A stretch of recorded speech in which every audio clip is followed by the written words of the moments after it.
उलट शासनाचा हा अतिशय उत्कृष्ट असा उपक्रम आहे म्हणजे विद्यार्थ्यांच्या आरोग्याच्या दृष्टिकोनातून. कारण नियमित आहाराच्या सोबत त्यांना प्रथिनयुक्त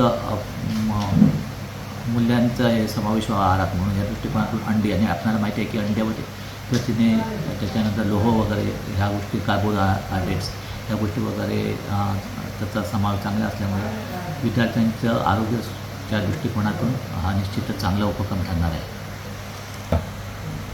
हा निश्चितच सकस आहे, कारण आपल्या नेहमीच्या याच्यामध्ये ज्या गोष्टी आहेत त्या असतीलच, पण त्या व्यतिरिक्त ह्या अंडी आणि पोषण किड्यांच्या माध्यमातून आता सांगितल्याप्रमाणे जे प्रथिने वगैरे, लोह वगैरे ह्या ज्या गोष्टी आहेत ह्या त्यांना मिळतील.